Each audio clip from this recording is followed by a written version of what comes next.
Muy buenos días, estimados docentes de francés de primero y segundo ciclo y del programa de secciones bilingües de francés y español.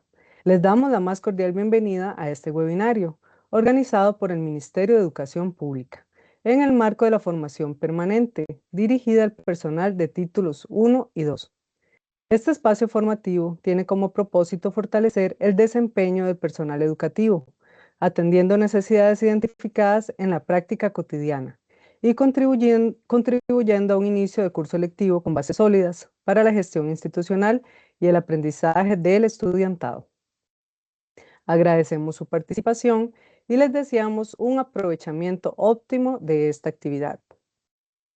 Este webinario tiene como nombre Disciplinas no lingüísticas, Ciencias en francés, dirigido al personal docente de francés del programa de secciones bilingües de francés y español de primero y segundo ciclo de la Dirección Regional de Educación de Cartago y de Alajuela.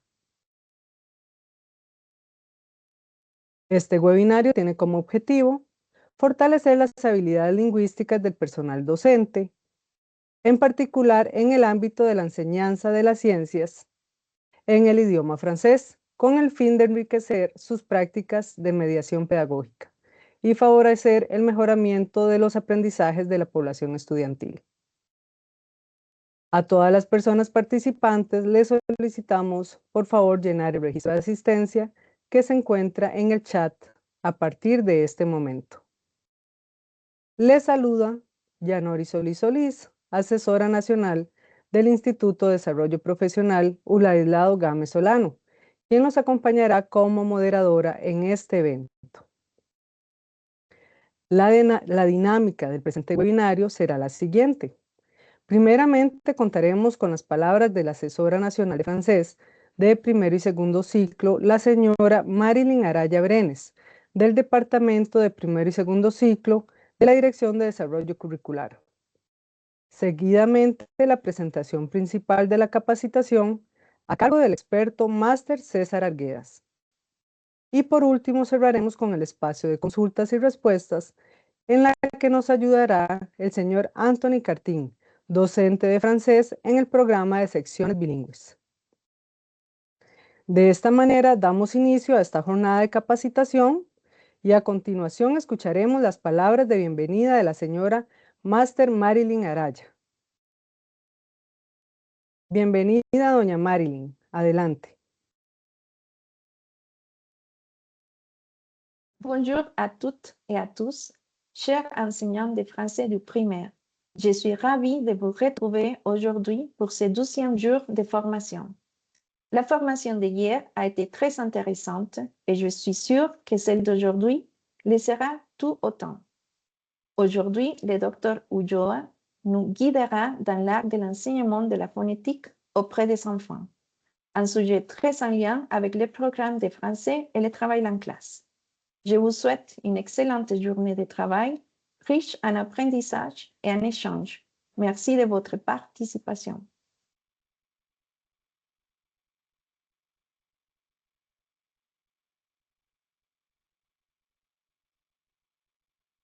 Agradecemos a doña Marilyn por sus palabras de bienvenida y para continuar con el webinario, ahora es un honor presentarles al señor César Arguedas Rojas, destacado académico con más de 16 años de experiencia en la enseñanza del aprendizaje.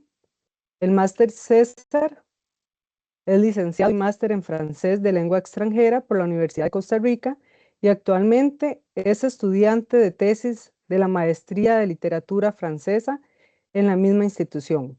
También posee un máster en educación con énfasis en currículum por la Universidad Latina de Costa Rica, donde recibió graduación de honor y actualmente cursa su doctorado en educación. A nivel profesional es coordinador de la carrera de enseñanza de francés en la UNED, donde además coordina las cátedras de francés de lengua segunda y políticas docentes, así como los trabajos finales de graduación. Paralelamente, es un profesor de la Universidad de Costa Rica desde el 2011, impartiendo cursos de expresión oral escrita, fonética, niveles básicos y dirigiendo tesis en el área. Su experiencia incluye también una sólida trayectoria como maestro de primaria y gestor de proyectos educativos en el Liceo Franco-Canadiense. Para continuar, recibimos cordialmente al señor César Arguedas. Bienvenido, don César. Adelante.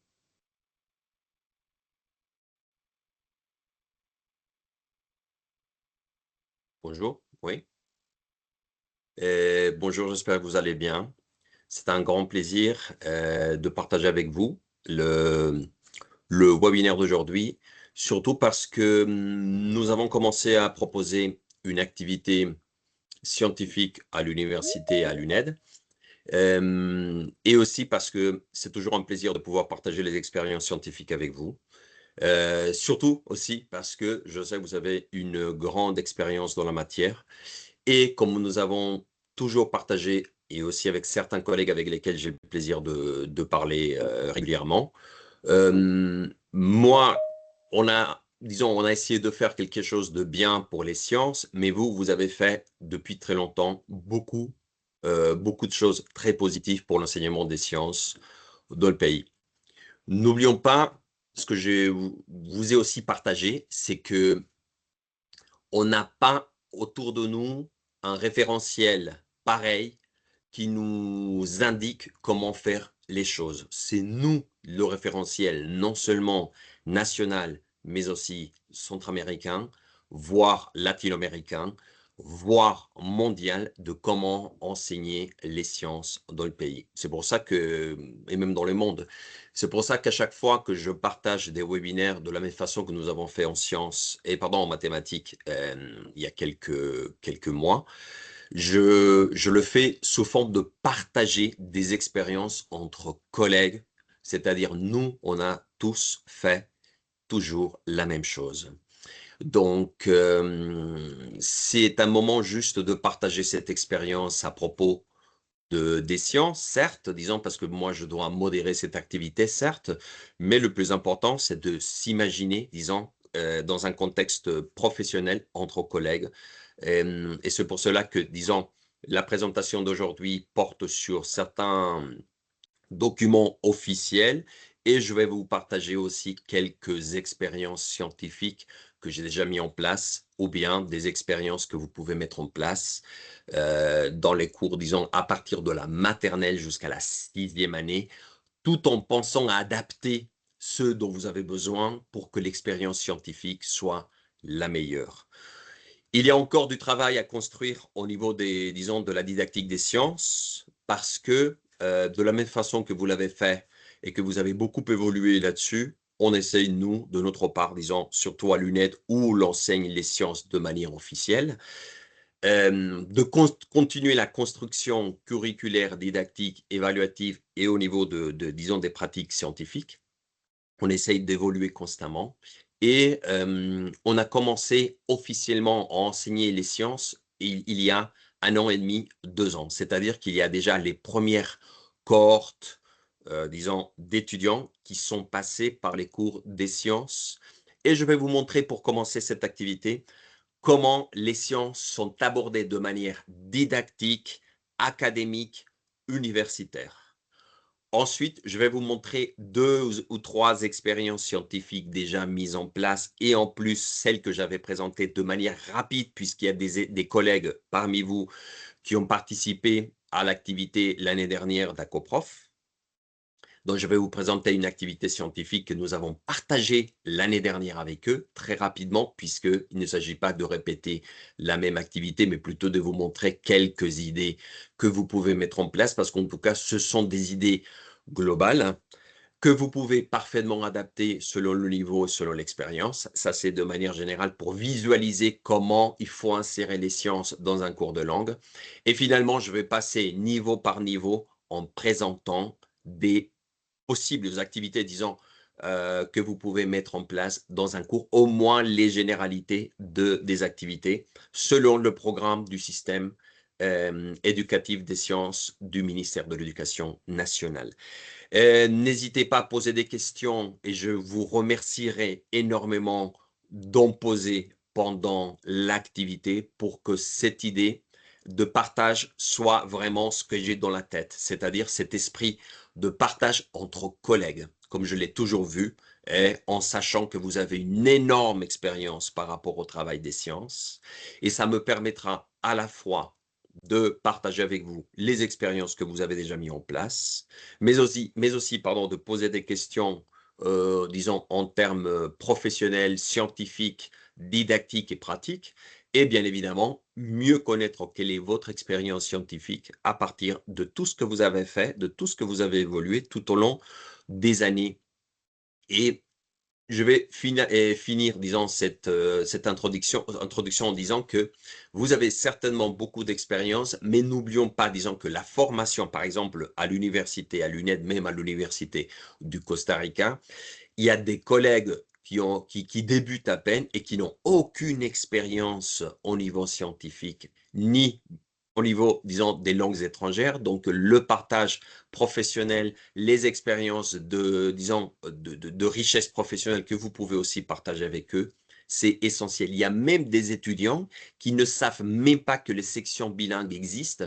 Donc, commencer à les introduire dans une expérience, dans une atmosphère scientifique, c'est aussi essentiel. Donc, n'hésitez pas à partager aussi des documents ou des expériences que vous avez pour que nous puissions, bien évidemment, pouvoir les partager aussi avec les futures générations qui sont en train de se former aujourd'hui dans les établissements universitaires. Donc, je vais commencer en vous expliquant la manière, disons, didactique d'enseigner les sciences dans un cours universitaire. Donc, je vais partager le premier document avec vous et je vous montre un petit peu ce que ça donne de manière générale. N'hésitez pas à poser vos questions sur le document. Et en fait, ce document est en espagnol parce que c'est la matrice curriculaire que nous avons créée pour le cours des sciences. Nous avons aussi décidé de faire un cours des sciences pour la secondaire, disons. Il y a des collègues parmi vous qui ont déjà eu l'expérience en tant qu'étudiants et même en tant que professeur universitaire de donner ce cours scientifique. Et normalement, le cours porte sur l'intérêt de travailler, disons, de manière transversale certains contenus qui sont essentiels pour l'enseignement à l'université, à l'UNED. Donc, on travaille l'environnement comme axe transversal essentiel, non seulement du point de vue disons, de l'environnement vu comme quelque chose où nous travaillons sur la nature, mais aussi l'entourage, disons l'ambiance professionnelle, la réflexion et l'observation.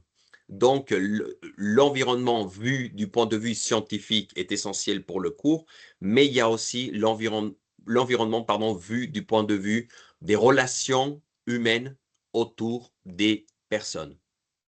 Nous avons aussi décidé de mettre disons, la diversité culturelle comme un phénomène transversal essentiel, puisque, disons, la partie difficile de donner un cours de sciences pour moi à l'université et pour vous dans le système éducatif costaricien, c'est, disons, d'équilibrer, d'harmoniser les deux critères entre la perspective francophone des enseignements, disons, de l'enseignement des sciences et la perspective costaricienne de l'acquisition des compétences scientifiques. Donc, c'est pour ça que faire cet équilibre entre les deux, c'est devenu, disons, un travail très compliqué, très complexe de le mettre en place. Les droits humains comme transversalité fondamentale aussi des processus d'apprentissage, ça se fait aussi parce que normalement, dans les acquisitions des compétences associées au thème de genre, disons, que les hommes et les femmes puissent avoir tous les deux les mêmes conditions de travail, c'est fondamental. Surtout, disons, dans un contexte où on demande que les femmes et même disons, les garçons qui n'ont aucun accès, disons, à l'éducation de qualité, puissent avoir tous les deux la même expérience au niveau scientifique. Et un point qui est peut-être le plus faible, disons, du système éducatif en éducation en général, mais en français, c'est la recherche. Donc, la recherche, non seulement vue du point de vue global, c'est-à-dire comment nous préparons des mémoires à la fin, le processus d'acquisition, etc., mais aussi la recherche du point de vue scientifique, c'est-à-dire, comme on dit dans les cours proprement didactiques, éveiller la curiosité des enfants pour que les sciences deviennent vraiment une passion, un plaisir. Et que bien évidemment pour les professeurs de français qui enseignent les sciences, la curiosité scientifique soit aussi quelque chose de bien intériorisé dans le processus. Donc, disons qu'un professeur de sciences qui ne maîtrise pas la langue et qui ne maîtrise pas les notions épistémologiques des sciences, c'est-à-dire l'intérêt d'être vraiment un scientifique, ne peut pas devenir, disons, un professeur de sciences, pour ainsi dire. C'est-à-dire que la recherche constante, l'exploration et l'observation est essentielle. Nous proposons aussi des axes globaux, par exemple la pensée critique, justement parce que les sciences, dans les cours des sciences, c'est fondamental de penser de manière critique. Et nous-mêmes, en tant que professeurs de français, il faut se séparer catégoriquement du concept traditionnel d'enseignement des sciences en disant tout simplement, ben, tiens, je vais montrer des documents, je vais passer des documents très rapidement sans aucune réflexion scientifique. Donc, c'est pour ça qu'il faut penser, si vous ne l'avez pas fait pour l'instant, d'éviter de passer, disons, dans un système des sciences traditionnelles où on l'enseigne directement, tout simplement du vocabulaire et des mots techniques dans des papiers sans aucune réflexion, et plutôt penser à une expérience vraiment scientifique à fond pour que la réflexion et pour que la curiosité et pour que le changement vraiment du point de vue scientifique dans le pays soit visible. Et on travaille finalement l'éthique professionnelle, puisque l'éthique professionnelle, comme je viens de dire, ça c'est plutôt pour nous, c'est disons, promouvoir la conscience d'un travail, d'une discipline différente, et pour ne pas faire, disons, un système traditionnel d'enseignement des sciences, ou ne pas faire ce qu'on fait dans certains lycées, dans certaines écoles privées, où on fait tout simplement une traduction des sciences à l'anglais, par exemple. Si nous voulons vraiment montrer quelque chose de différent qui soit remarquable, il faut non seulement passer par la traduction des cours des sciences, mais aussi donner un cours de qualité au niveau de la profondeur scientifique. Parce que sinon, je répète, on va faire comme on fait régulièrement dans certains espaces professionnels. On traduit tout simplement les sciences à l'anglais, par exemple. Et puis voilà, on lance les sciences comme quelque chose de banal. Donc voilà ce qu'il faut éviter justement au niveau d'éthique professionnelle, c'est donner vraiment une compétence de haut niveau au niveau scientifique. Qu'apprend-on donc au niveau curriculaire dans les cours, dans toutes les thématiques? C'est difficile parce que nous avons un défi majeur, c'est comme je vous l'ai aussi dit, nous devons passer par des tutorats qui sont, disons, parfois 4 fois par quadrimestre, c'est-à-dire on n'a pas beaucoup de temps d'explorer en détail toutes les thématiques. Et comme nous avons construit ce document, j'ai dû aussi me battre professionnellement, bien évidemment, avec les experts qui me guidaient dans le processus, parce que je disais, attention, je dois donner un cours qui porte sur la didactique costaricienne, la didactique francophone au service de l'enseignement des sciences dans le pays, en général. Et après, quand on a commencé à construire la matrice, la collègue experte me disait, mais attention, vous êtes en train de construire un plan curriculaire qui ressemble beaucoup plus à un cours dirigé directement aux enfants. Et moi, je lui disais que le plus important de faire un cours dirigé aux enfants, c'est que justement, si c'est dirigé aux enfants, c'est déjà assez bien, puisque normalement, si on le dirige assez bien au niveau des techniques, au niveau des propositions, au niveau des idées, c'est normalement quelque chose qui est bien fait, puisque c'est le produit final. Et au milieu de ça, il y a les professeurs ou les étudiants, futurs enseignants, qui doivent eux aussi apprendre comme si c'était des enfants. Donc voilà.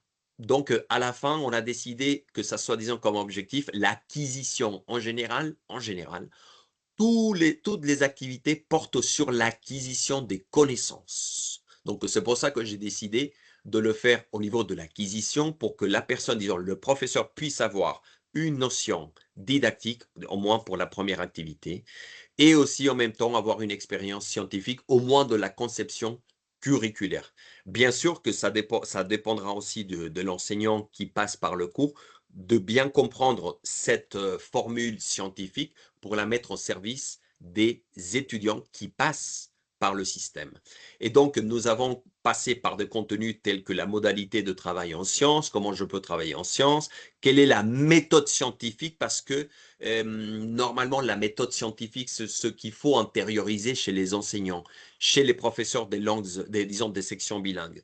Si je ne comprends pas de A à Z quelle est la méthode scientifique proprement dite, ben disons que, je répète, je serai en train de donner un cours des sciences normales en français, c'est-à-dire grammaire, traduction scientifique, si j'ose dire. Donc, il faut avoir dans la tête une conception vraiment de méthode scientifique. Il y a bien évidemment la planification didactique que je sais que vous faites très très bien, puisque normalement les expériences que j'ai à partir de ce que vous m'avez montré, c'est la planification, vous, mais n'oublions pas qu'il y a des étudiants qui passent, qui n'ont aucune expérience professionnelle. Donc, il faut leur donner des outils pour la planification didactique. L'évaluation en sciences aussi, comment créer par exemple des grilles d'évaluation, comment créer une évaluation qui soit plutôt sciences, un peu langue étrangère, mais surtout les sciences, c'est-à-dire qu'il y ait des compétences qui visent les sciences. Et bien évidemment, le langage technique. Et justement, pour passer au niveau scientifique, il faut maîtriser aussi les notions de la méthode scientifique, mais aussi du langage technique.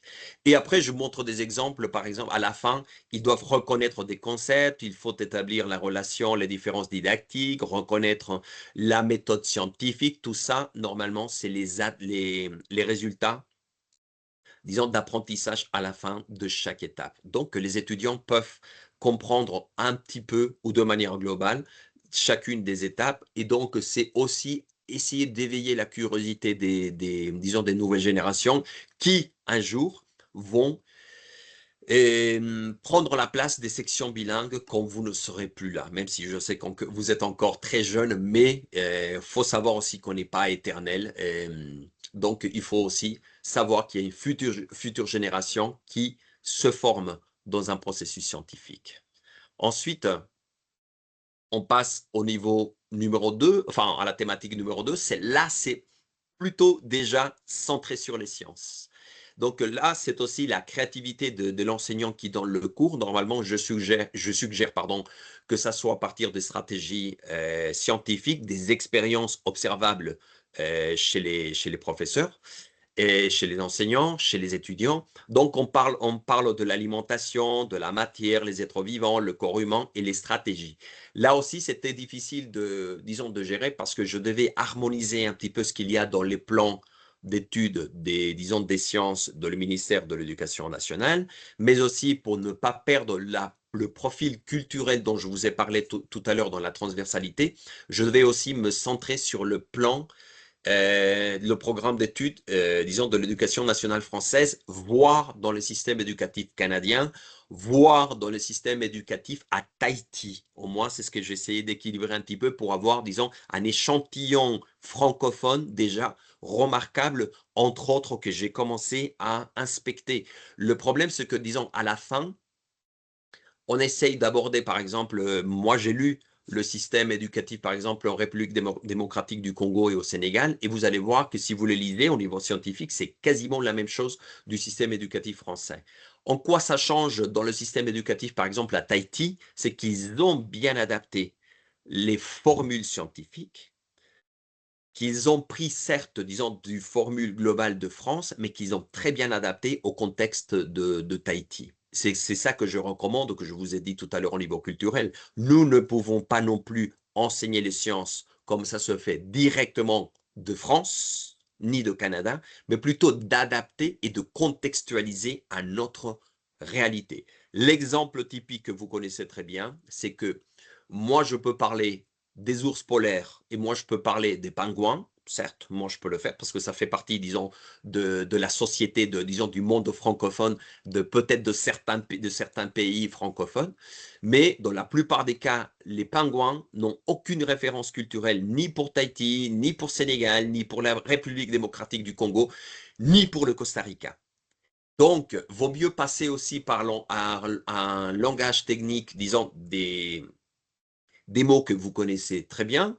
On peut parler bien évidemment des fruits tropicaux, par exemple, pardon, des fruits qui existent dans le monde francophone, mais nous pouvons parler aussi des fruits nationaux, mauricifs, montbard rouge, par exemple, pomme d'amour, c'est-à-dire leur montrer aussi le vocabulaire technique, scientifique, local, les fruits tropicaux, les animaux tropicaux, comment dit-on merlefauve jiguiro en français, comment dit-on aussi Bernardo Cola Blanca en français, par exemple, le cerf de Virginie, etc., etc. Là, el árbol de Guanacaste aussi, la jacaranda, arbre à huître, etc. Donc, tout ça, le mot technique, il faut essayer de le maîtriser au maximum.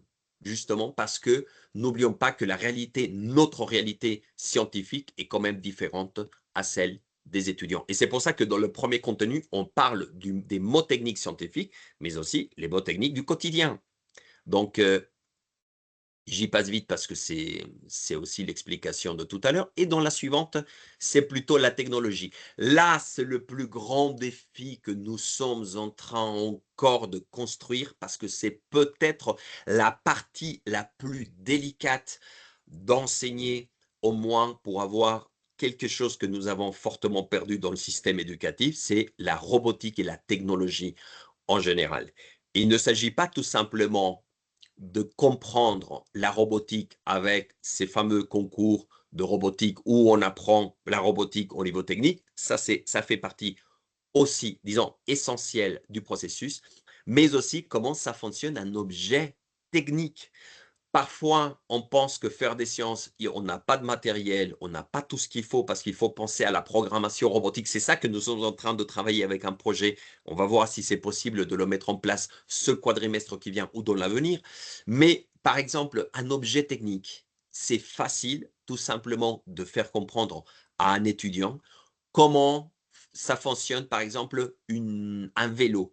Quelle est disons, la construction technique d'un vélo qui permet que ça roule. Mais on peut le faire aussi très facilement. Comment ça fonctionne une porte pour que ça ouvre et ça ferme. N'oublions pas que nous sommes en train d'enseigner les sciences à des enfants et même à des adultes dans notre cas. Donc, comment ça ferme une porte, comment ça ouvre, c'est un objet technique que nous utilisons tous les jours et nous pouvons aussi éveiller la curiosité d'un enfant et même notre curiosité, bien évidemment, pour savoir comment ça fonctionne une porte. On n'a pas besoin d'aller chercher disons, un moteur d'une voiture, disons, pour expliquer un objet technique, mais quelque chose de simple, ça peut fonctionner. Même comment ça fonctionne un stylo, comment ça s'ouvre, comment ça se ferme, pourquoi ça fonctionne de cette façon-là. Qu'est-ce que ça fait que je dois, disons, avec une bouteille, quand je l'ouvre, pourquoi ça fonctionne de cette façon-là? Pourquoi une bouteille, disons, d'un médicament ou, disons, ça fonctionne, ça peut s'ouvrir, mais pourquoi il y a certains dispositifs qui empêchent que je l'ouvre? Parce que c'est bien évidemment, c'est pour les enfants, pour éviter qu'un enfant l'ouvre, mais comment ça fonctionne? Donc, vous voyez que les objets techniques au niveau de notre formation, ça se trouve un peu partout. Il ne faut pas passer par des choses hyper complexes parfois. Il vaut mieux passer dans un cours de langue où je verbalise des contenus avec les enfants, tout simplement avec une bouteille. Comment je fais pour l'ouvrir? Pourquoi la porte, ça fonctionne comme ça? Quel est le mécanisme qui empêche que la porte s'ouvre directement, par exemple? Donc, vous voyez que l'exemple des portes ou des choses, c'est pour vous montrer qu'il y a aussi au niveau visible des éléments essentiels que vous pouvez mettre en place parfois quand on pense qu'on n'a pas le temps ni matériel à mettre en place.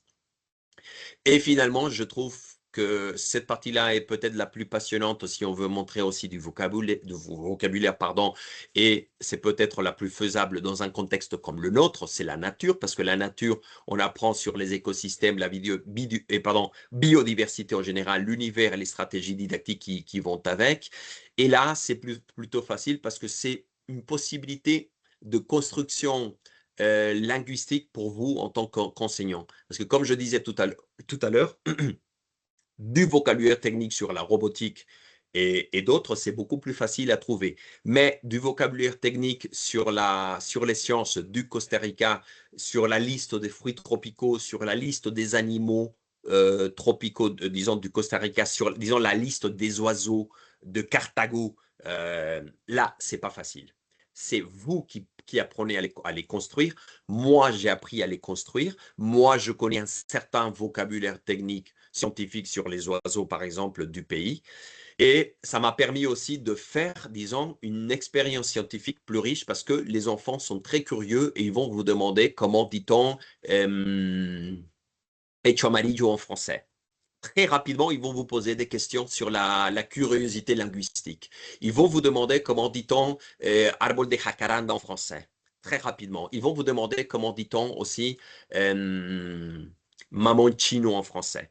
C'est ça le truc qui est difficile dans les cours des langues. C'est que si vous commencez à éveiller la curiosité chez les enfants vont commencer aussi à vous poser des questions non seulement scientifiques, comme vous allez le voir aussi avec les expériences que je vais montrer tout à l'heure, mais ils vont commencer à éveiller la curiosité au niveau des langues, puisqu'ils vont en avoir besoin pour construire du matériel, des expériences en sciences. Donc, dès le moment où ils vont commencer à observer leur entourage, ils vont commencer à se poser des questions sur le vocabulaire technique qui les entoure. Et bien sûr, avec le vocabulaire que vous allez leur proposer. Donc, je recommande comme exercice professionnel de faire, disons justement, cette recherche technique des vocabulaires scientifiques. Et voilà un petit peu, je voulais commencer cette expérience en vous montrant comment ça s'enseigne au niveau universitaire, puisque normalement, vous ne le savez peut-être pas. Vous ne l'avez jamais vu. Ces documents, normalement, ne sont pas visibles non plus pour les étudiants. Donc, c'est visible justement au niveau professionnel, mais ça permet de comprendre comment nous proposons une activité scientifique au service de l'enseignement du français, des sciences et pour le pays. Et finalement, quand je pose la question aux personnes de comment enseigner cela au niveau international, je ne trouve aucune réponse autour qui soit satisfaisante parce que, je répète, de la même façon que vous avez été précurseur dans l'enseignement des sciences, nous aussi en sciences au niveau universitaire, on a été précurseurs et malheureusement ou heureusement, je ne sais pas, cette recherche constante de matériel et disons, de bibliographie pertinente est difficile pour nous, mais pour moi, c'est passionnant. Le problème, c'est que ni vous, ni moi, on va recevoir un cadeau d'innovation didactique, même si vous l'avez fait depuis très longtemps, depuis 20 ans, même plus. Vous avez innové sur l'acquisition de quelque chose qui n'existe même pas sur la planète. Et ça, c'est la réalité. Vous pouvez passer par les lycées français autour du monde, le lycée franco-costaricien où j'ai travaillé aussi. Vous pouvez passer par les lycées français de l'Amérique latine, mais vous ne trouverez aucune expérience similaire autour du monde. Donc, disons, on ne va pas recevoir le cadeau d'innovation didactique, malheureusement. Ça, c'est la partie négative, mais sachez que vous êtes les innovateurs, les innovatrices de quelque chose qui n'existe pas. Moi, je sais que ça génère aussi une discussion parfois positive ou négative. Moi, est-ce que je fais bien? Est-ce que ceci? Est-ce que cela? Mais moi, j'essaie aussi d'être gentil et d'être un peu, enfin, je veux dire solidaire, démocratique même avec mes discours sur les sciences, même les mathématiques, et de dire, il vaut mieux condenser nos expériences comme équipe professionnelle au lieu de des différences entre nous. Mais ça, c'est plutôt ma perception, parce que je sais que vous faites quelque chose de très compliqué. Je vais vous montrer, donc ça c'est pour finir l'expérience sur les sciences et au niveau universitaire. C'est difficile parce que normalement, On a aussi un grand défi que si un jour un étudiant souhaiterait passer par faire un travail final, disons au niveau de la licenciature, au niveau du Master 1, sur des compétences scientifiques, nous devons accepter que l'étudiant fasse un travail final sur les sciences. Donc, c'est un défi majeur aussi pour nous, parce que normalement, les experts qui sachent diriger un processus de mémoire au niveau de Master 1 en sciences, ça n'existe pas non plus. Donc, à un moment donné, je suis sûr qu'il y aura quelqu'un peut-être intéressé à proposer un travail final. Nous avons en ce moment un grand défi aussi, c'est que les enseignants étudiants qui passent par nos cours peuvent eux aussi faire leur stage dans un cours de sciences s'ils le souhaitent, si elles le souhaitent. Disons que quelqu'un peut faire le stage pratique de l'UNED, la pratica docente, dans un cours de sciences, sans aucun problème. Donc, le défi pour nous en tant qu'université ou en tant que professionnel, c'est d'avoir des collègues compétents qui puissent évaluer ces savoirs-là sans aucun problème. Donc, voilà, je finis aussi la publicité professionnelle des défis que nous avons tous au niveau scientifique. On a tous des problèmes. Je vais vous montrer ça très rapidement parce que c'est ce qu'on a montré l'année dernière dans le congrès d'Acoprof, pardon. Comment enseigner les sciences de manière globale avec le système solaire. C'est très rapide parce que c'est une répétition de ce que j'avais montré l'année dernière. Là, c'était montrer comment je peux développer un cours de sciences avec le système solaire avec du matériel de recyclage uniquement. Pour ça, j'ai besoin de feuilles froissées, des fils de linge et disons, des rubans adhésifs pour pouvoir coller les planètes. Donc, au lieu de passer dans le système traditionnel où je demande à un enfant de préparer à la maison une traditionnelle maquette disons, de polystyrène dans une cartouline ou sur une cartouline où je montre en ordre les planètes et que les parents font le travail à la maison, on leur demande d'éveiller la curiosité scientifique et justement de leur demander de faire un système solaire eux-mêmes dans la classe. Pour gagner du temps, on leur donne les mesures. Ça, c'est rapide, expliqué rapidement, je vous rappelle, mais on leur dit que dans la vérité, Mercure se trouve à 58 millions de distance du Soleil. Et dans notre schéma, disons, dans notre maquette, nous allons leur dire que le Soleil va se trouver à 13 cm. Le Soleil est énorme de construire, donc il faudra plutôt penser que le mur, par exemple, de la classe devienne justement le soleil. Vous pouvez le faire en image, vous pouvez le faire en photo, vous pouvez l'imprimer tout simplement. Parce que le soleil est quasiment ou impossible de construire.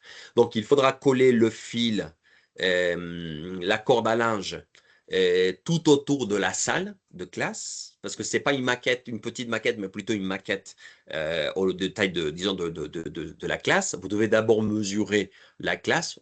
C'était l'expérience que nous avons partagée l'année dernière. Et vous commencez à faire des repères sur la corde à linge pour savoir où vous allez placer chaque planète. Donc, vous voyez que la première planète sera placée à 13 cm, l'autre à 24 cm, Saturne à 3,17 mètres, et ainsi de suite, même Neptune à 10 mètres. Si vous pensez que l'adaptation est énorme, vous pouvez aussi réadapter, disons, les mesures, tout en mettant les dernières planètes à la fin, disons, avec une nouvelle mesure.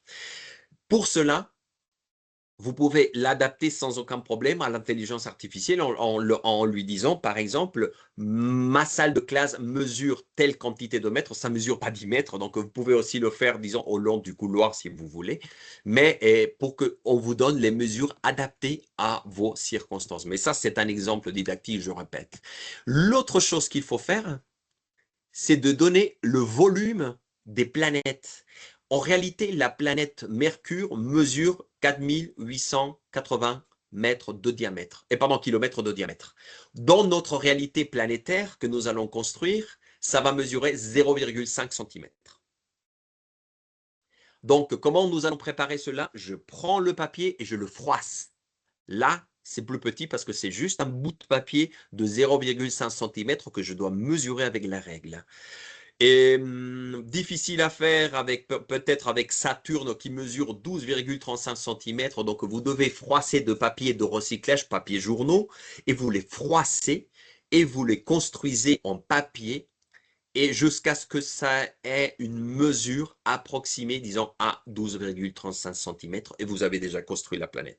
On n'a pas travaillé avec du polystyrène, on n'a pas travaillé avec du matériel cher, on n'a pas travaillé à la maison que les parents fassent la maquette traditionnelle, on a construit vraiment des sciences parce que les enfants ont compris non seulement disons que les planètes ont une mesure particulière, mais aussi que je peux construire la curiosité scientifique chez les enfants. Parce que parfois, on se dit, moi, comment je veux travailler les sciences et moi, je ne peux pas aller explorer la planète à l'extérieur, mais là, vous avez un exemple au niveau des maquettes de comment ça se fait. Et aussi pour éveiller la curiosité des enfants, par exemple, on peut leur poser des questions simples. Parce que ça va dépendre aussi, n'oublions pas que même parfois quand on pose la question à certains collègues adultes, et c'est pas un problème des 10 ans, mais parfois on ne sait pas vraiment, et on ne connaît pas toutes les questions. Quel est le nom de notre planète, bien sûr, parce qu'il y en a qui ne savent pas encore se repérer. Donc, il faut le faire quand même. Quel est le nom de l'étoile centrale, c'est-à-dire notre étoile? C'est le Soleil. Il y a des enfants qui ne savent pas que le Soleil est une étoile, par exemple. Il y a même des adultes qui ne le savent pas. Est-ce que la Lune est une planète? Non, non, c'est un satellite qui est autour de notre planète. Et il y a des questions plus complexes. Par exemple, de quoi la Terre a-t-elle besoin du Soleil, par exemple? Bon, on parle de la lumière et de la chaleur, entre autres, bien évidemment. Et peut-être la question la plus complexe que nous avons posée le jour, disons, de l'activité, quelle est la planète la plus chaude du système solaire? Ça, c'est une question même philosophique, comme on disait tout à l'heure, c'est de réflexion. Parce que bien sûr, on va dire, bah, bien sûr, c'est Mercure, parce que Mercure est à côté du Soleil. Donc, c'est la planète la plus chaude. Mais en réalité, c'est Vénus, parce que Vénus a une atmosphère qui permet que les rayons rentrent, enfin, le relais, même la chaleur, mais impossible que ça sorte directement à cause de l'atmosphère dense qu'elle possède. Donc, finalement, Vénus est la planète la plus chaude et Mercure, parfois, atteint des températures la nuit plus froides que les autres planètes. Donc, pourquoi? Parce qu'il n'y a pas d'atmosphère. Donc, voyez, c'est des réflexions scientifiques que je peux faire, que je peux préparer même avec les collègues. Donc là, vous avez toutes sortes de questions. Est-ce que la Terre tourne autour du Soleil? Alors, c'est une question peut-être banale, mais n'oublions pas que dans un contexte aujourd'hui où les sciences sont mises en question, même parfois par des professionnels qui travaillent dans les domaines éducatifs, donc de penser que la Terre est plate, par exemple, poser ce genre de questions et éveiller la curiosité scientifique de savoir que ça existe, c'est essentiel. Pourquoi c'est important de leur demander, par exemple, la question numéro 14, les planètes sont toutes à la même distance du Soleil? Parce que finalement, quand vous demandez à un enfant de faire une maquette à la maison avec du polystyrène et dans une cartouline, vous êtes en train de leur dire de manière indirecte, attention, les planètes sont à peu près à la même mesure, c'est pas grave. C'est juste savoir l'ordre des planètes et puis voilà, le reste, c'est pas important. Donc, voyez que la conception scientifique, ça commence par les notions que vous leur donnez. Si vous faites la maquette traditionnelle, juste Mercure, Vénus, Terre, Mars, Jupiter, Saturne, Uranus, Neptune, ben voilà, ça y est, vous avez construit la maquette et finalement, vous avez oublié qu'il y a l'ordre, la distance, le diamètre à respecter et vous êtes en train de leur donner aussi de fausses informations. Donc voilà. Donc, des exemples comme ça, didactiques pour vous, qui me semblent intéressants et que nous avons travaillé l'année dernière avec les collègues. Disons que moi, je trouve que même pour les collègues, ça a été une expérience très intéressante. Donc, voilà. Je voulais partager ça avec vous. Et pour que vous voyez un petit peu ce qu'on a fait l'année dernière, je l'ai aussi sous forme de présentation comme ça, que je vais vous passer via Anthony ou via Marilyn, des documents que j'ai pour vous, que bien sûr, c'est à votre service. Tout ça, c'est à votre service pour la formation. Je vais commencer directement à vous montrer des exemples. Pardon, ça, je ne vais pas vous le montrer, mais regardez, j'avais aussi proposé pardon, une activité complète sur les sciences. Là, il y a une activité complètement, disons, presque complète, moi je veux dire, que vous pouvez améliorer, changer, mais vous avez quand même aussi des outils sur la biodiversité, l'environnement, etc. Donc ça aussi, ce sont des exemples que je vais pas travailler aujourd'hui, mais que je peux vous montrer, bien évidemment, et pardon, que je vais vous passer, bien évidemment. Je vais vous montrer peut-être l'exemple qui est adaptable à n'importe quel contexte, même si je mis que c'est les sciences pour la maternelle. Mais ça, croyez-moi que même si on le fait entre nous, c'est fantastique et c'est génial. Et moi, je sais que peut-être vous allez me dire que, bon, oui, c'est évident, nous buvons une boisson et nous mettons, disons, des glaçons et ça flotte. Donc, normalement, ça flotte.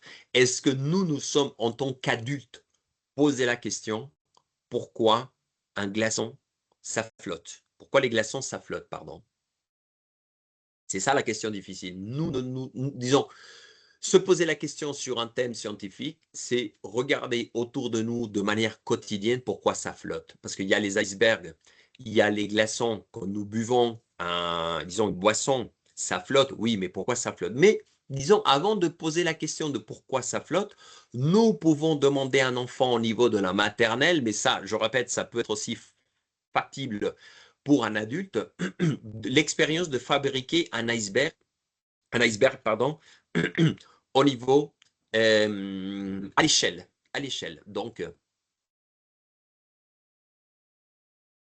le glaçon, et pardon, on a besoin d'un bol, on a besoin, disons, du colorant, si vous voulez différencier l'eau avec le glaçon. C'est essentiel, justement, question de visuel, mais vous n'avez pas besoin de mettre du colorant sur disons, sur l'eau qui va faire refroidir le glaçon. Donc, vous n'avez pas besoin de ça pour le faire, mais visuellement, c'est important.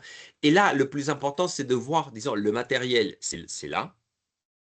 Qu'est-ce que vous devez faire? C'est remplir une bouteille, disons, avec de l'eau, et après, vous allez couper le glaçon ou directement sur une plaque, disons, à glaçon. Vous pouvez donc directement les congeler. Et à la fin, le plus important de cet exercice, c'est l'observation.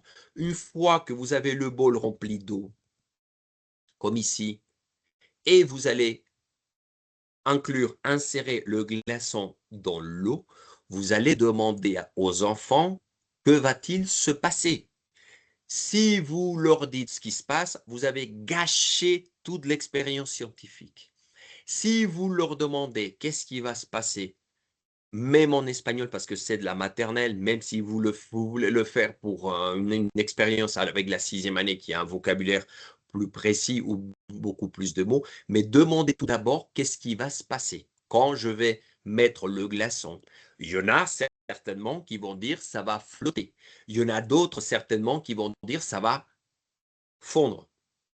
Ça va s'écouler tout au fond pardon, ça va fondre et ça va s'écouler, pardon, et tout au fond disons, du bol. Donc, les réponses sont aussi diverses que riches. En science, aucune réponse n'est mauvaise, sauf si on déduit à la fin une autre chose. Donc, les autres choses, ce sont des hypothèses, parce qu'en science, les hypothèses, de la même façon que vous le travaillez, disons, dans un cours, disons, dans l'approche actionnelle, l'hypothèse que vous travaillez en approche actionnelle, ça vient justement de l'hypothèse scientifique. Donc, normalement, les hypothèses sont jamais erronées, sont tout simplement des chemins pour arriver à la bonne réponse. Donc, si vous permettez que l'enfant dise, tiens, ça va passer directement au fond du bol. Très bien. On ne va pas lui dire que c'est la bonne réponse, mais on va accepter son hypothèse jusqu'à ce qu'on puisse démontrer avec l'expérience ce qui va se passer. Attention, parce que ça évolue aussi avec les sciences, mais on le fait avec des exercices qui sont déjà prouvés. Par exemple, le bol, le glaçon et l'eau avec iceberg. Donc voilà. À la fin, ils vont voir que ça flotte. Mais après la question profonde, il y en a qui vont poser la question, pourquoi ça flotte?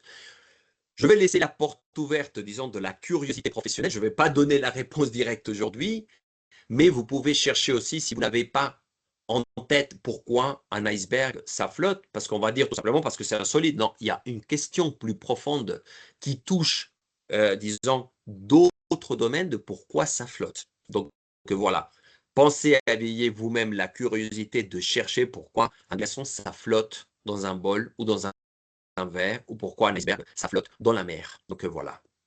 Et pourquoi il y a une partie que l'on peut voir et le reste non, par exemple. Tout ça, c'est scientifique et on peut le voir, disons, du point de vue physique et plutôt aussi chimique un petit peu. Donc, il y a un peu les deux. Il y a la conception physique qui montre pourquoi ça flotte, au niveau du poids, au niveau de la densité, etc.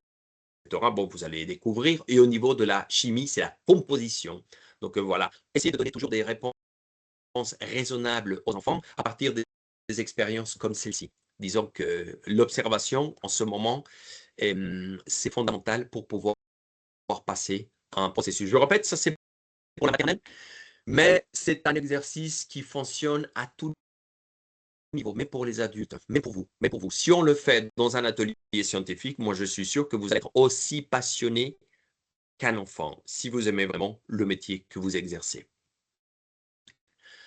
Pour la première année, je propose plutôt, et je répète, si vous avez des questions à poser, je préfère que ça soit, disons, là tout de suite. Sinon, à la fin, je remercierai énormément toutes les questions et tous les commentaires possibles. J'y passe très rapidement parce que on doit montrer tous les niveaux. Donc, c'est beaucoup de tâches. Donc, je vais rester tout simplement sur la conception de base. J'ai pris du système, disons, de programme des sciences, certains contenus et tous les niveaux pour essayer de les adapter un petit peu à votre expérience, un petit peu, je répète, que vous pouvez sans problème adapter selon vos besoins. Je le fais avec plusieurs. La première, j'ai lu le programme des sciences et j'ai choisi certains contenus. Ensuite, j'ai traité certaines informations avec mon expérience scientifique et avec ce que je propose pour le cours des sciences. J'ai aussi créé à la main certaines activités qui sont proposées là et je me suis aussi servi de l'intelligence artificielle pour pouvoir manipuler certaines étapes de ce processus. Donc, j'ai fait multifonction, disons, cette conception finale. Je vais vous montrer en détail, disons, l'activité de la première année. Les autres, je vais juste montrer l'activité initiale. Donc, j'ai pris, disons, la découverte du monde, normalement en sciences, à partir de disciplines non linguistiques ou de français et langue seconde, on parle plutôt de la découverte du monde et pas forcément des sciences, même si vous pouvez, peu importe, vous pouvez insérer dans la conception le nom. Et là, je commence tout simplement en montrant les objectifs d'apprentissage pour que je sache à peu près ce que je vais faire. Je commence aussi en guidant, je vous rappelle que ça c'est aussi important pour moi, pour vous qui maîtrisez très bien le contexte, mais aussi pour les futures générations d'enseignants qui n'ont jamais travaillé dans des sections bilingues ou qui ne savent pas comment ça se fait, ou pour des jeunes qui commencent juste à étudier l'enseignement du français. Donc, c'est essentiel qui est le matériel. Normalement, le matériel qui est proposé là, c'est toujours du matériel facile à trouver. normalement dans toutes les activités, en sachant que parfois vous devez payer tout ce qu'il faut pour avoir du matériel. Donc normalement, c'est... Et je commence à expliquer le déroulement de la séance avec l'introduction. Comme je vous ai dit tout à l'heure, je ne peux pas passer la vie en science de la même façon qu'on fait pour l'approche actionnelle, en laissant de côté la curiosité, la manière globale de, disons, de montrer certains concepts. Commencez par une discussion en groupe, posez des questions. Quel objet voyez-vous autour de vous en ce moment? Donc, n'oublions pas qu'il y a des enfants qui n'ont jamais observé qu'il y a la porte, qu'il y a la fenêtre, qu'il y a de petits objets, qu'il y a l'ampoule dans la salle, et même à la maison, ils ne se sont jamais posé des questions sur ceux qui les entourent. Donc, c'est des enfants de 6 ou de 7 ans. Donc, le fait de leur montrer leur entourage, c'est toujours essentiel. Sinon, je répète, on continue à perdre des générations qui perdent leur capacité, leurs compétences et leur goût par les sciences. Donc, ne perdez pas l'opportunité de montrer les sciences avec une inspiration émotionnelle scientifique. Vous pouvez passer à la deuxième étape, disons, en montrant, disons, déjà une activité formelle. On ne va pas l'expliquer à profondeur, mais disons, organiser disons, une chasse au trésor où les enfants vont commencer à chercher du matériel, disons, des choses qu'ils trouvent. Donc, regardez comment j'introduis aussi des termes didactiques dans l'activité, une chasse au trésor. Ils vont chercher quelque chose, disons, pour découvrir ce qu'il est, par exemple. Et n'oublions pas non plus ce dont je parlais tout à l'heure, la partie expérimentale, la partie expérimentation, la partie observation, la partie expérience scientifique. Si vous sautez toutes les étapes scientifiques préalables, je répète, vous allez faire tout simplement un cours de longue traduction en français des sciences. Et c'est ça qui est dommage pour un système qui a vraiment besoin de vous comme exemple national, international de comment enseigner les sciences dans une langue qui n'est pas, disons, dans une tendance curriculaire et didactique qui n'existe pas dans le monde, parce que ça c'est la réalité. Donc, voilà, la partie expérimentation, là dans ces cas-là, c'est qu'ils récupèrent toutes les choses qu'ils ont trouvées autour d'eux et ils commencent à manipuler. Ils commencent à manipuler. Il est doux, il est souple, il est grand, il est dur, et même on peut passer par les couleurs, et vous voyez comment je suis en train de construire déjà des sciences à partir de l'observation et de la manipulation pour les enfants. Donc les enfants sont en train de travailler quelque chose. Ils manipulent, ils regardent, ils comparent les tailles. N'oublions pas que tout à l'heure, quand j'ai parlé des sciences, il y a des enfants qui savent même pas la différence entre les tailles d'une planète et de l'autre. Par exemple, il y a des adultes qui ne savent même pas, par exemple. Et donc, leur parler des tailles, de mesure, des formes, des couleurs, ça introduit la partie linguistique pour vous, mais aussi la partie scientifique en même temps. Donc, c'est accessible, c'est pas très complexe. Et comme ça, vous avez déjà une activité complète, plus ou moins complète, en arrivant à des conclusions avec les enfants. Et on introduit la notion de matière avec eux. Je n'ai jamais utilisé le terme au début. Moi, je sais que parmi vous, il y a des collègues qui sont très compétents aussi, qui ont travaillé avec des enfants au niveau universitaire, pardon, avec des étudiants au niveau universitaire. Et la première chose que l'on dit, par exemple, avec l'approche actionnelle, on ne va pas dire dans une classe, bon, bonjour, nous allons travailler aujourd'hui le passé composé, parce que vous avez gâché toute l'activité. De la même façon, en science, je répète, l'approche actionnelle n'est qu'un modèle de l'approche scientifique. Donc, de la même façon que si je dis à un enfant de 7 ans, aujourd'hui, nous allons travailler la matière, voilà, déjà pour un enfant, la matière, ça n'a aucune définition scientifique ni linguistique. Donc, il faut plutôt passer par la manipulation et à la fin du processus de construction, là oui, je peux au moins mentionner le terme de matière pour qu'ils sachent que matière, c'est quelque chose de simple, mais aussi de très complexe, mais que la matière, on peut la trouver autour de nous. Et finalement, pour un enseignant qui n'a pas l'expérience scientifique, vous avez le vocabulaire technique, objet, matériel, matériaux, diversité, etc. Il y a aussi parfois, moi je l'ai mis bilingue là, dans d'autres je n'ai pas mis bilingue. Donc on a du matériel, enfin du vocabulaire technique. Ce matériel il est lisse, il est lourd, il est léger, il est dur, pardon, il est rugueux, etc. Vous avez du vocabulaire technique que vous pouvez aussi introduire chez les enfants et même pour vous.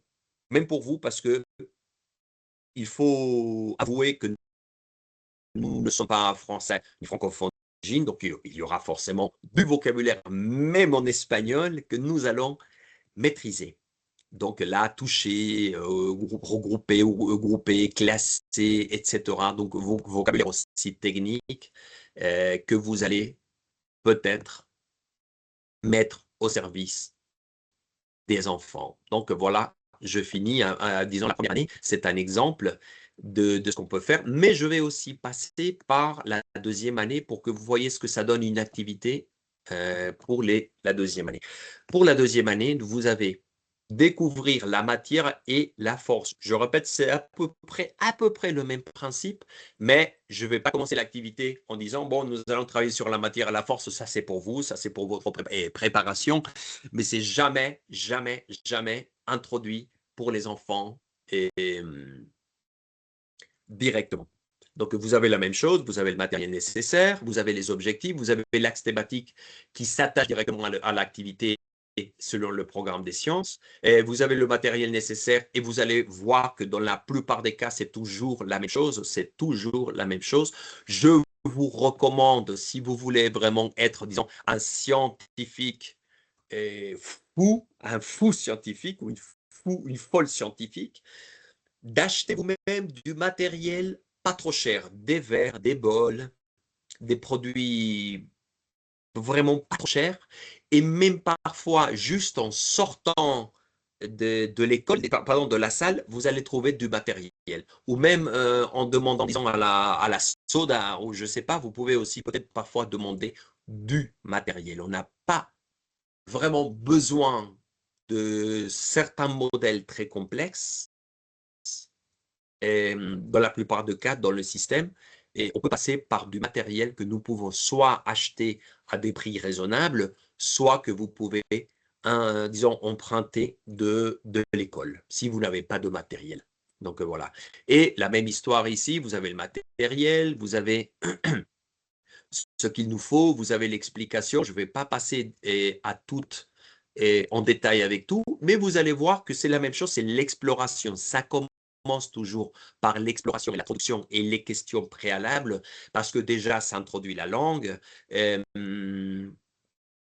ça introduit aussi des concepts que nous avons déjà travaillés la dernière fois, disons en première année, par exemple, mais c'est toujours la partie. Et regardez que là, c'est de l'expérimentation sensorielle. C'est-à-dire que nous travaillons sur, encore une fois, à un autre niveau, la manipulation. Nous travaillons sur l'observation. Donc, si vous laissez de côté cette expérimentation-là, au niveau sensoriel, au niveau de l'observation et au niveau de l'écoute, par exemple, nous perdons la capacité de faire comprendre à des enfants beaucoup de phénomènes scientifiques qui sont autour de nous. L'exemple typique, c'est aussi quand vous rentrez dans des réseaux sociaux, il y a quelque chose qui arrive, par exemple, moi je veux dire la pleine lune qui se voit très grande lorsque c'est le lever, disons, de la lune, de la pleine lune. Vous avez observé que la lune, on peut la voir plus grande. Et donc, parfois, il y a des personnes qui disent, bon, j'ai jamais vu la Lune si grande, etc. Mais déjà, c'est faux parce que la Lune a toujours eu, disons, la même taille quand elle se lève. Déjà, c'est une fausse perception. Mais pourquoi, par exemple, la Lune se voit plus grande quand elle sort? Parce que finalement, est-ce que la Lune est plus grande? La réponse, c'est non. La Lune n'est pas plus grande. C'est tout simplement un effet visuel quand elle est à côté des montagnes. Donc elle est spectaculaire, elle est belle, elle est formidable, oui, mais elle n'est pas si grande qu'est-ce qu'on la voit en haut du ciel. Donc, mais il y a des personnes qui disent, oh, jamais vu. Donc ça montre aussi, malheureusement, un adulte qui n'a jamais éveillé sa curiosité scientifique dans le système éducatif costaricien. Donc voilà, il y a d'autres phénomènes comme ça. Par exemple, au mois de janvier, au mois de février, nous avons vu la pluie. Cette année, on a vu la pluie, on a vu le froid. Quand vous lisez les personnes sur les réseaux sociaux, je n'ai jamais vu, ressenti un froid pareil au mois de février. La réponse, c'est faux. Parce que si vous demandez à vos grands-parents qui ont plus de 60 ans, à vos parents qui ont plus de 60 ans, ils vont vous dire, s'ils ont disons, une idée plus claire de ce qui s'est passé, ils vont vous dire, attention, normalement quand j'étais petit ou petite, le mois de février était toujours assez froid et avec beaucoup de vent. Et en plus, pour les personnes qui disent qu'il ne pleut jamais en février, c'est aussi faux parce que normalement, les personnes qui travaillent directement sur les cafés, les plantations de café, parlent de la pluie de février pour le café. Donc, ça a toujours existé. Donc, vous voyez que l'observation historique, par exemple sur la météo, ça montre que l'expérience de vivre quelque chose, c'est toujours, disons, une expérience vivencielle. Pour les personnes qui ont plus de 40 ans, vous allez peut-être vous rappeler que quand on était petit, il faisait toujours froid au mois de février, par exemple. Il faisait toujours au moins froid le matin. Donc, dire qu'on n'a jamais vu la pluie au mois de février, c'est tout simplement une erreur de perception parce qu'on l'a tout simplement oublié et aussi à cause du changement climatique, malheureusement. Donc, voilà. Donc, vous voyez que déjà, faire des expériences chez les enfants comme, regardez, au mois de février, il fait toujours froid le matin. Déjà, leur dire ça, ça va leur donner une expérience de se rappeler peut-être dans quelques années que le mois de février était froid à leur époque, malheureusement, ou a beaucoup changé au fil des années. Voilà un petit exemple scientifique. Donc, l'expérimentation sensorielle. Je passe vite fait parce que là, ce n'est pas important. Et vous voyez que je parle aussi du vocabulaire ici. Il y a du vocabulaire ici pour les enfants et pour le collègue qui doit préparer la séance avec un certain vocabulaire. Donc, voilà. Pour la 3e année, j'y passe vite.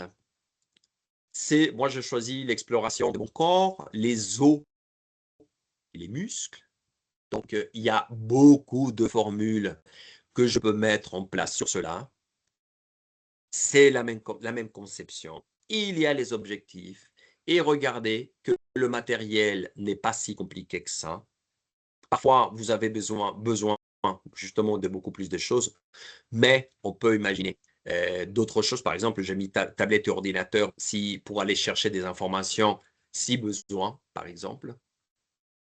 Mais non, c'est pas si c'est possible avec les nouvelles formules aussi du ministère, donc on le met si possible. Sinon, vous leur donnez déjà directement les informations complémentaires. Et c'est toujours la même chose, c'est plutôt à partir un peu disons, de l'observation du corps humain. On leur demande de faire bouger. D'abord, déjà pour réveiller un petit peu, déjà les enfants bougent tout le temps. Vous leur demandez de vous lever, de commencer à bouger directement. On fait un peu de l'expression corporelle avec ça. Ils vont faire un peu le pitre, le clown dans la classe parce qu'ils vont commencer à bouger. Même les enfants qui sont très difficiles disons, à rester calmes là, ils vont bouger, ils vont en profiter. Mais vous commencez à expliquer déjà que la manipulation avec les muscles, comment ça se fait que je bouge, qu'est-ce qui permet que je bouge, par exemple, mes mains, mes bras, par exemple, voilà, pourquoi parfois je suis un peu musclé, qu'est-ce que ça veut dire? Donc là, on commence à mettre aussi la conception entre les os et les muscles. D'accord? Entre les os et les muscles. Mais déjà, en français, je fais la publicité pour ceux qui ont peut-être oublié qu'en français, on va dire un os et au pluriel, on va dire des os. Même si vous entendez D'autres choses, quand vous parlez français, quand vous entendez les Français parler, normalement, la règle établie qu'on dit un os, des os. Voilà. Donc, déjà, au niveau métalinguistique, c'est comme ça le bon terme. Et là, vous avez aussi la même explication. Vous allez dessiner les silhouettes des personnes. Vous allez dessiner des silhouettes des espaces, disons, par exemple, la main de quelqu'un. Vous allez travailler aussi, pourquoi pas, attention, parce que parfois on dit, ouais, c'est pas important. Il y en a qui aiment beaucoup le vocabulaire, mais regardez, on introduit même parfois le vocabulaire technique, que ça soit pas le centre du travail, mais on arrive à leur donner un certain vocabulaire. Parce que déjà, il y a des enfants qui les adorent, disons les mots techniques comme ça. Et pour éviter quelque chose qui se passe aujourd'hui dans le système éducatif universitaire, j'ai connu des étudiants de médecine, des médecines par exemple, qui m'ont affirmé directement le premier cours de, je sais pas, d'introduction aux sciences, je sais pas quoi, la biologie, machin, tacata, est très difficile parce que nous devons mémoriser tous les os et tous les muscles du système du corps humain. Et moi, je me pose la question, je dis, ben alors, si pour un médecin, un futur médecin, il est très difficile de maîtriser les noms des os et des muscles, moi, je ne vais pas imaginer ce que ça donne se faire opérer par quelqu'un qui n'a même pas la notion de certains mots linguistiques, qui est passionné par un futur métier qu'il va exercer. Donc, c'est pour ça que négliger la valeur du vocabulaire, ben attention, ce n'est pas le centre, mais la culture générale, ça passe aussi par le vocabulaire. Parce qu'après, je vous rappelle, la construction scientifique, ça se fait progressivement. Et comment nous avons un étudiant de médecine qui me dit, je ne connais pas les noms c'est pas tous, bien évidemment, mais je connais pas, pour moi, c'est difficile de mémoriser le cubitus, radius, si ça se trouve, disons, dans le bras ou plutôt sur la jambe, etc., pardon. Donc, vous voyez à quel point c'est préoccupant qu'on a une génération complètement perdue qui commence à s'insérer dans le système scientifique qui n'a pas de compétences scientifiques, tout simplement. Parce qu'aujourd'hui, disons, le système des sciences est très à la mode, mais on est en train de montrer, de former des personnes qui n'ont pas de compétences scientifiques, tout simplement. Donc voilà le problème d'oublier certains petits détails des conceptions de sensibilisation, comme je mets dans la phase numéro 4, et vocabulaire. C'est pour ça que moi, je suis obsédé par le vocabulaire, mais attention, je ne fais pas que le vocabulaire soit le centre de mon travail, mais plutôt le véhicule, disons que ça véhicule ma position sur l'apprentissance. Il y a des mots techniques, par exemple l'abdomen, des choses comme ça que nous devons aussi apprendre à prononcer, nous en tant qu'enseignants, pour ne pas faire disons, le son nasal. Et comme je vous expliquais, les os, on dit les os longs, on ne va pas dire les os longs, on dit les os longs. Donc, vous voyez, tout simplement. Et ne pas oublier que dans certains vocabulaires techniques, quand on a un S, on le prononce, on dit humérus, cubitus, radius. Donc, tout ça, c'est quand même important à maîtriser au niveau du vocabulaire pour nous, mais surtout pour le partager aussi avec les enfants. Et par exemple, les mots donc, c'est féminin en français. Déjà, c'est une petite introduction linguistique de dire la dent au lieu de dire le dent, la dent. La dent, oui. J'ai la dent, telle chose. Donc, c'est toujours mettre du vocabulaire. Et pourquoi pas, vous allez voir des fous scientifiques, des enfants fous scientifiques qui vont vous parler directement de biceps, triceps, ils vont vous parler même de humérus, cubitus. Il y a des enfants fous comme ça qui vont acquérir ce que vous leur donnez. Donc, dès le moment où vous oubliez le vocabulaire ou des mots, par exemple, éveiller la curiosité scientifique, vous allez aussi perdre certaines notions. Là, c'est plutôt pour la 4e année un petit peu sur la diversité. La même chose, par exemple, Moi, ce que j'aime bien de la partie de biodiversité, c'est que nous avons beaucoup de choses à offrir au niveau de l'observation. Je ne connais pas tous les établissements, mais je m'imagine là Athénas et j'imagine aussi le travail à Carthago. Vous, où vous habitez, où vous travaillez, pardon, c'est très beau. Vous avez encore, j'imagine et j'espère, autour de vous un peu de nature pour observer avec les enfants, disons, ou observer avec les enfants, même dans l'école. Il y a parfois des petits détails sur la biodiversité que nous pouvons observer, mais si vous n'avez pas la possibilité d'observer directement la nature, même si c'est une petite plante autour de vous, prenez des photos ou cherchez des photos de votre entourage, disons, sur un Carthago ou bien sur Athénas. Et là, vous allez justement leur montrer d'abord leur entourage. Quelle est la partie, disons, qu'ils vont observer d'abord dans leur vie? C'est là où ils vivent. Il ne faut pas l'oublier.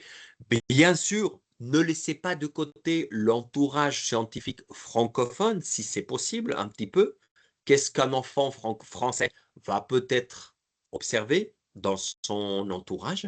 Ça, c'est la partie culturelle. Donc, vous voyez, c'est riche. Une comparaison entre, disons, un enfant d'Athénas et un enfant de Reims, qu'est-ce qu'ils vont observer de différent, par exemple? Donc, vous voyez que l'observation dans un cours de biodiversité est essentielle. C'est fondamental de le faire, la partie d'observation, et leur demander, parce que n'oublions pas qu'ils travaillent aussi, ils vivent avec des adultes qui n'ont aucune sensibilité sur les sciences, malheureusement. Donc, au moins que l'enfant soit un moteur de curiosité scientifique à la maison, qu'on demande qu'est-ce qu'il observe autour de vous, si c'est possible, à la maison. Est-ce qu'il y a des oiseaux? Est-ce qu'il y a des papillons? Est-ce qu'il y a des fourmis? Le chemin vers l'école, qu'est-ce qu'il a observé? Donc, parfois, les devoirs pour bien faire un travail en classe, ça passe par l'observation du quotidien. Avec le même exemple que je vous ai dit de la pluie, ça m'arrive de parler avec des adultes qui m'ont dit: je n'ai jamais vu cette fleur de ma vie. Et figurez-vous que cette fleur est une fleur qui pousse toute l'année au Costa Rica. Et c'est une fleur normale. Donc, combien de fois nous nous sommes posé la question, non seulement sur le nom scientifique, ni ça, mais tout simplement, combien de fois nous avons observé l'entourage autour de nous. C'est pas tout simplement dire « Ah, mais quelle jolie fleur !» Très bien. Non, mais aller chercher plus loin pourquoi cette fleur est là et quelle est sa composition. Nous, en tant qu'adultes, on devrait le faire puisqu'on travaille aussi avec des enfants. Donc, l'observation pour un cours de biodiversité est pour moi essentiel. Donc voilà.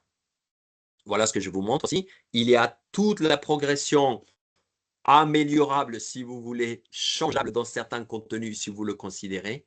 Et à la fin, vous avez aussi du vocabulaire à proposer aux enfants et, je répète, pour vous-même. Donc, il y a des concepts clés comme écosystème, par exemple, écologie, équilibre écologique, interaction. Il y a aussi, disons, du vocabulaire pour vous. Donc, voilà.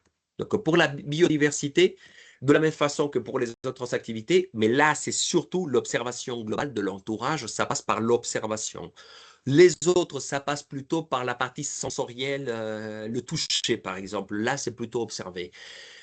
Observer parce que parfois, il y a des choses que nous ne pouvons pas toucher ou qu'il faut éviter de toucher. Par exemple, les abeilles, les moustiques, les insectes en général, il faut éviter de les manipuler, sauf si on a vraiment une compétence claire. Mais il faut aussi imaginer que ça passe par des incidents d'allergie. Et parfois, on ne peut pas tout simplement manipuler un animal, tout simplement parce qu'on peut pas, on ne doit pas le faire. Et même parfois, cette histoire d'arrêter des feuilles ou des fleurs, ça dépend. Il faut savoir déterminer si vous voulez manipuler directement en prenant des échantillons, c'est possible, mais il faut être explicite et clair avec les enfants de ce qu'ils peuvent manipuler, toucher, arracher, couper, etc. Même tuer, attention, même tuer.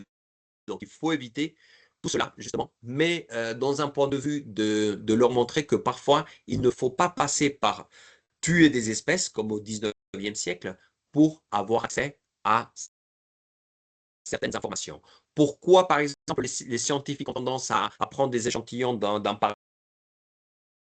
Eux, ils le font parce qu'ils ont toute une conception. Donc, dans quel moment je peux le faire? Je peux arracher des feuilles d'une plante, oui, pas de n'importe quelle plante, à cause de la manipulation et à cause aussi des situations qui peuvent arriver au niveau des allergies et d'autres. Année, je finis bientôt. Qu'est-ce que j'avais proposé aussi pour la 5e année? Je peux vous le passer. C'est surtout avec l'électricité. Et là, c'est très complexe. C'est très complexe parce qu'on demande des compétences aussi un peu scientifiques, électriques, moi je veux dire. Mais c'est hyper passionnant de montrer à un enfant comment l'électricité fonctionne-t-elle. C'est vraiment, pour moi, c'est fascinant. Vraiment, de reconnaître comment ça se travaille et comment un enfant comprend avec des exemples faciles que l'électricité arrive directement à la maison. Là, c'est vraiment quelque chose avec des circuits, avec des experts. Oui, ça, c'est vraiment très intéressant à montrer. Là, c'est une proposition que, disons, qu'on peut montrer en détail, que vous pouvez lire.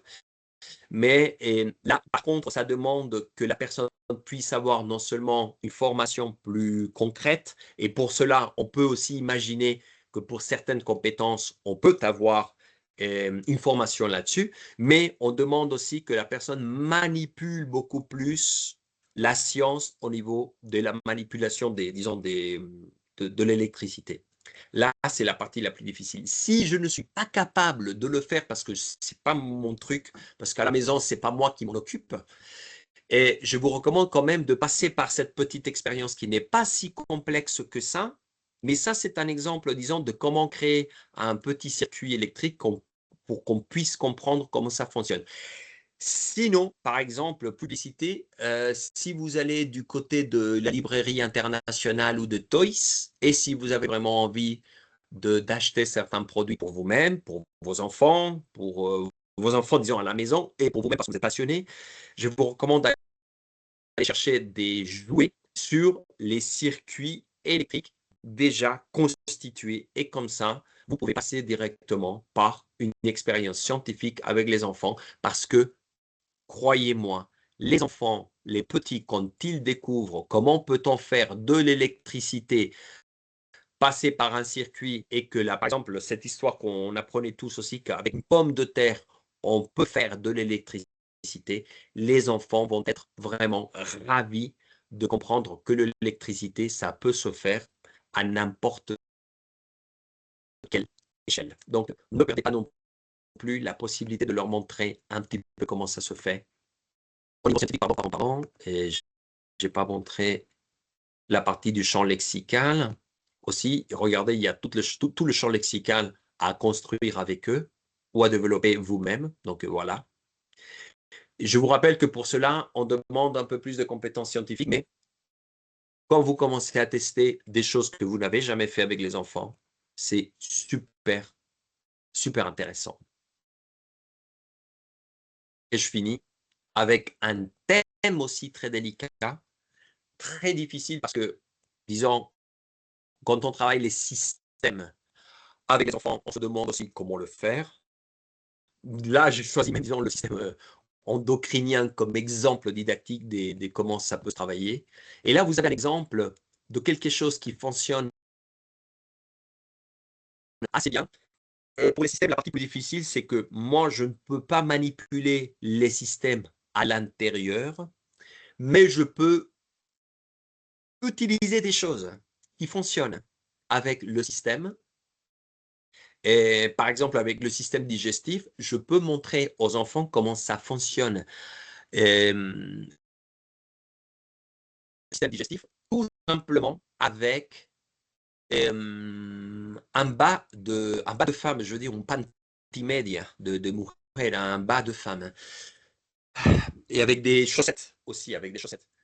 Par exemple, si je dois montrer à un enfant comment le système digestif, comment un aliment passe par tout le système digestif, Avec un bas, avec une partie média, je répète, on peut tout simplement faire passer quelque chose et leur montrer comment ça descend. On peut même étiqueter, disons, où se trouvent toutes les parties du corps humain et qu'est-ce que ça donne, pourquoi ça passe d'un côté et pourquoi ça sort de l'autre.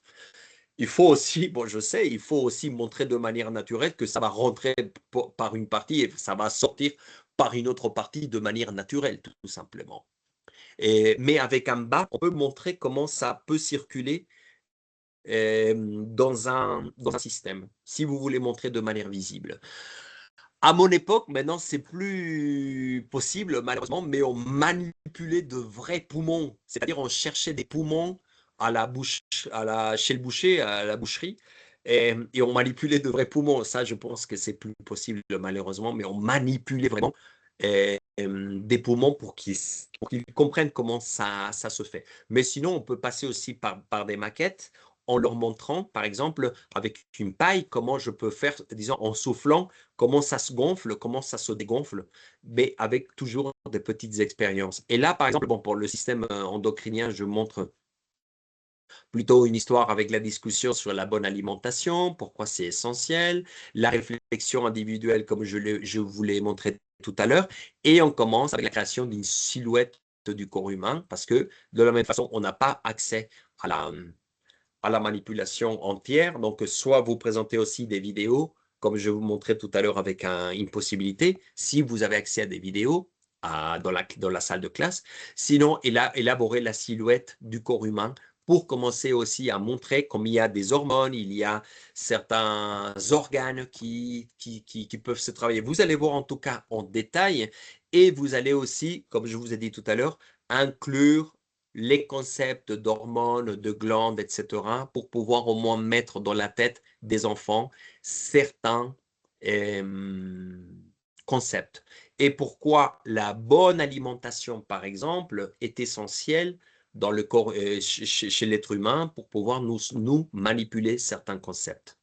Voilà, il y a aussi l'explication entre les systèmes, le lien qui va avec. Là, c'est plus complexe, mais c'est scientifique. Donc, n'oublions pas que nous sommes dans un cours de science. Il ne s'agit pas de théoriser tous les concepts, mais plutôt de leur montrer qu'il y a aussi des notions quand même. Vocabulaire aussi. Et qu'est-ce qui m'a manqué aussi dans ces activités-là? Peut-être que je peux faire bien évidemment avec vous si vous me demandez conseil, c'est de créer déjà des activités de systématisation, c'est-à-dire des exercices de compléter, des exercices d'associer. Ça manque peut-être, oui. On peut chercher du matériel comme ça. Parfois, avec le matériel que vous cherchez directement dans des sites spécialisés, c'est bien. N'hésitez pas à me demander conseil si vous considérez que c'est essentiel. Et je pense aussi que vous avez un grand avantage de la même façon que je l'ai aussi avec la manipulation de l'intelligence artificielle. Si vous voulez créer des activités plus authentiques, plus adaptées à vos besoins, donc n'hésitez pas à créer des items ou des activités plus adaptées justement à des enfants avec lesquels vous travaillez. Pour l'instant, Anthony et collègues, c'est ce que je voulais montrer comme matériel, disons, de travail. Je voudrais savoir si pour le moment vous avez aussi des questions à me poser. Ce serait pertinent aussi de me partager des expériences. Donc, je reste maintenant à l'écoute de vos commentaires par rapport à tout ce que je viens de présenter. Anthony. Bon, merci, cher César. Nous passons tout de suite. Bon, bonjour à tous et à toutes. Voilà, c'est un plaisir d'être avec vous aujourd'hui et avec César, qui nous a donné presque une masterclass, voilà, de ce qu'on peut faire et ce que nous pouvons travailler dans ces domaines des sciences à l'école primaire, section bilingue. Et bon, nous allons passer tout de suite à certaines questions et commentaires que vous ayez là-bas par rapport à la thématique qu'on a abordée. Donc, allez, posez vos questions, vos commentaires. Vous vous trouvez dans la liberté de le faire. Allez, ne paniquez pas. On attend un petit peu. Oui. Voilà, oui, on attend un petit moment. Si vous voulez intervenir, faire un commentaire, poser une question, voilà. On est à votre disponibilité.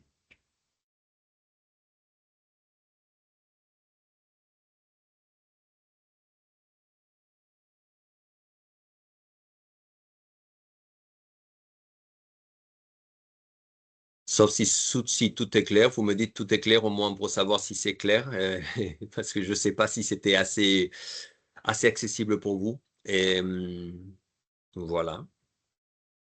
D'accord, oui. Est-ce que ça a été vraiment clair pour vous? Croyez-vous? Bon, croyez-vous, non. C'est plutôt juste une appréciation. Et que ce matériel assez complet. Voilà, c'est une source, voilà, d'infos et hyper importante, et surtout pour ceux qui commencent, voilà, qui ont très peu d'expérience en section bilingue. Voilà, que c'est la première fois que vous travaillez avec eux. Ce type de matériel, c'est assez riche.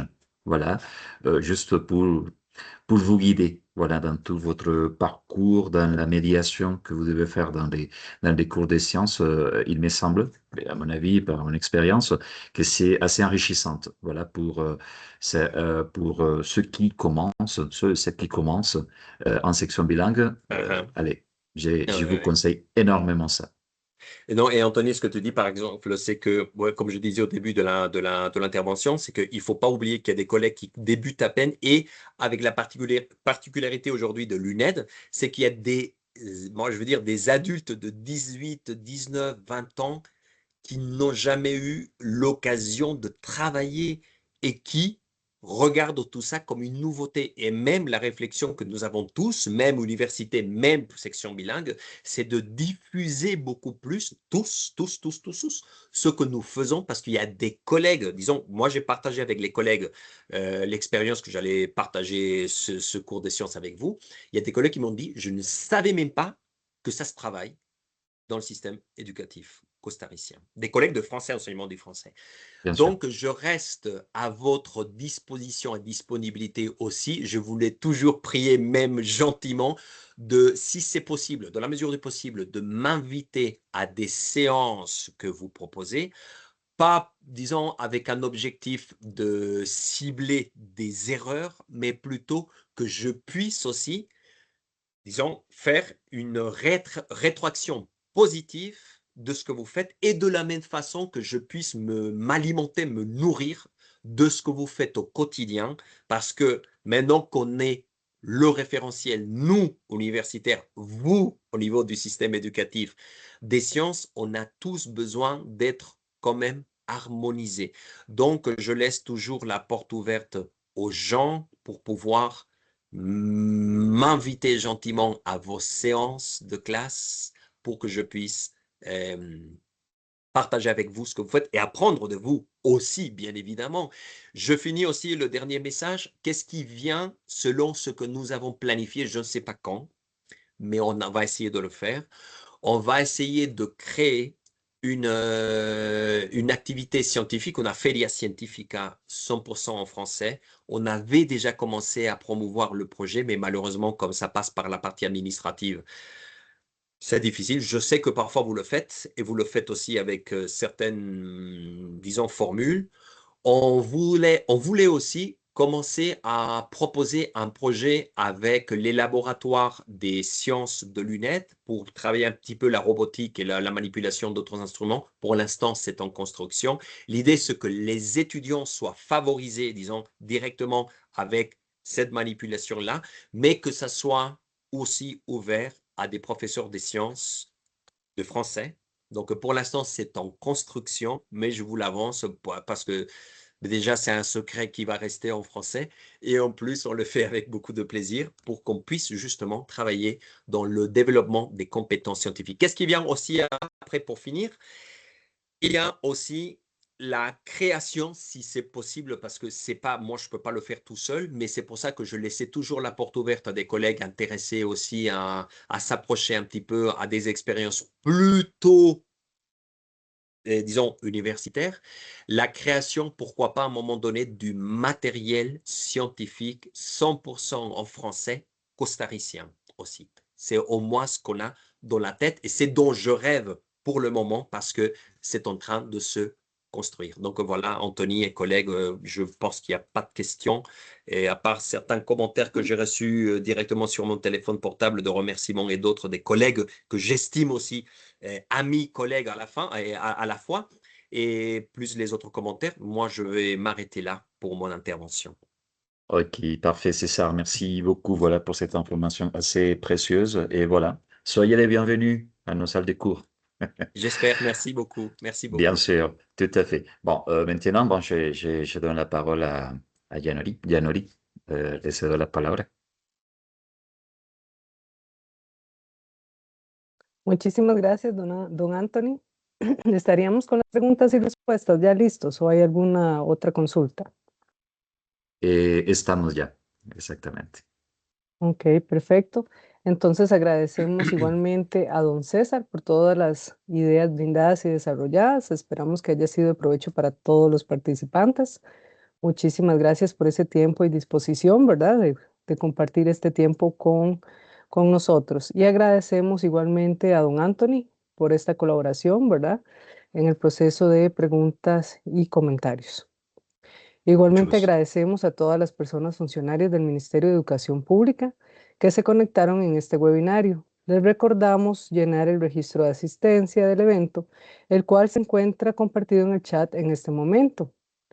También les recordamos visitar el canal de YouTube del IDP y visitar el sitio web de formación permanente. De esta manera, damos por concluida la presente actividad y reiteramos nuestro agradecimiento.